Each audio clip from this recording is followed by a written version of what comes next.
पहले भी आप किरचॉफ के नियम पर आधारित बहुत से क्वेश्चन कर चुके हैं। ये एक और क्वेश्चन है जिसमें आपको ये पूछा गया है कि निम्न वैद्युत परिपथ में 4 ओम प्रतिरोध में बहने वाली धारा की आपको गणना करनी है। यदि क्वेश्चन में आपको पहले से ही करंट डायरेक्शन दे रखी है तो बहुत अच्छी बात है। यदि करंट डायरेक्शन नहीं दी है तो आपको पहले करंट डायरेक्शन बनाना सीखना होगा, जिससे आपका क्वेश्चन आसान हो जाएगा। अब ये क्वेश्चन देखिए जिसमें 2 बैटरी लगी हुई है, एक इधर लगी हुई है 3 वोल्ट की, एक इधर लगी हुई है 1 वोल्ट की।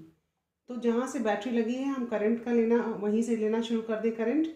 3 वोल्ट की बैटरी से हमने लिया है I1 करंट, जो कि जंक्शन ए की ओर जा रही है, और 1 वोल्ट की बैटरी से ली हमने करंट I2 जो कि जंक्शन ए की ओर आ रही है।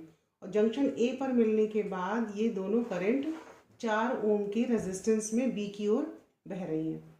यानी कि किरचॉफ के फर्स्ट नियम से यहाँ पर जंक्शन पर मिलेंगी दोनों करंट I1 और I2, और मिल करके 4 ओम के प्रतिरोध में I1 प्लस I2 बहेंगी। और यहाँ से फिर जंक्शन बी से फिर से कंजर्वेशन ऑफ चार्जेस को फॉलो करते हुए I1 इधर की ओर चली जाएगी और I2 इधर की ओर। ठीक, अब हम इस क्वेश्चन को सॉल्व करेंगे। आपको क्वेश्चन में पूछा गया है 4 ओम के रेजिस्टेंस में बहने वाली धारा का मान निकालना है आपको। किरचॉफ के द्वितीय नियम को हम यूज करेंगे इसमें, Kirchhoff voltage law. Closed mesh लिया है हमने ABCA, जिसमें कि एक बैटरी है 1 वोल्ट की लगी हुई है। इसका वोल्टेज इक्वल होगा इन दोनों रेजिस्टेंस के संगत बहने वाली धाराओं के गुणनफल के बीजगणितीय योग के बराबर। ठीक है, यही आपका किरचॉफ का द्वितीय नियम है। अब इसमें 4 ओम में बहने वाली करंट हो गई आपकी 4I1 प्लस I2। आगे बढ़िए इसी डायरेक्शन में। इसमें आपका ये करंट की डायरेक्शन इस तरीके से है। तो 4I1 प्लस I2 प्लस 3, इसमें I2 बह रही है I2।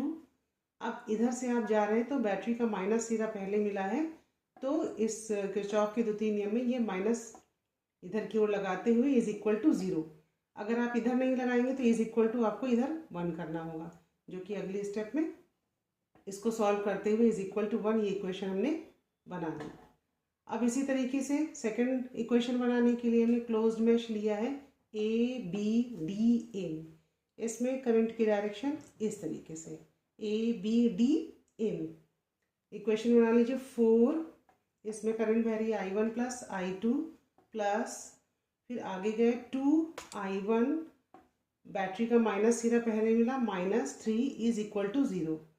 ट्रांसफॉर्मेशन के लिए इसको उधर ले गए 3, अब इसको ऐड कर लिया 6I, ये आपकी इक्वेशन 2 बन गई। 6I1 plus 4I2 is equal to 3। दोनों इक्वेशंस को हमने सॉल्व कर लिया। इक्वेशन फर्स्ट के बोथ साइड में हमने 3 का मल्टीप्लिकेशन, इक्वेशन 2 के बोथ साइड हमने 2 का मल्टीप्लिकेशन करके इक्वेशन फर्स्ट से सेकंड को माइनस कर दिया, तो ये वाला टर्म कैंसिल आउट हो जाएगा और ये 7 3 21 माइनस 8 हो जाएगा 13I2 इज इक्वल टू -3। ये माइनस की संख्या बड़ी आ जाएगी, -3 I2 इज इक्वल टू आ गया -3/13। अब I1 की वैल्यू I2 की वैल्यू किसी भी इक्वेशन में रख लीजिए, फर्स्ट में रख लिया है जैसे हमने, और सॉल्व कर लिया तो हमें I1 की वैल्यू मिल जाएगी 17/26 एम्पियर।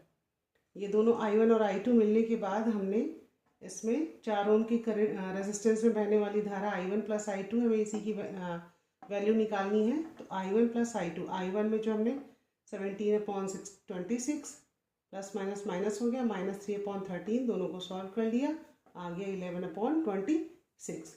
इस तरीके से किसी भी रेजिस्टेंस में आपको करंट पूछी जाए तो आप निकाल सकते हैं। 2 ओम में बहने वाली हो गई I1, दैट मीन्स 17/26। ये 3 ओम में पूछी जाए तो 3 ओम में बहने वाली हो गई आपकी I2 -3/13 एम्पियर, और 4 ओम में बहने वाली हो गई 11/26 एम्पियर। Thank you.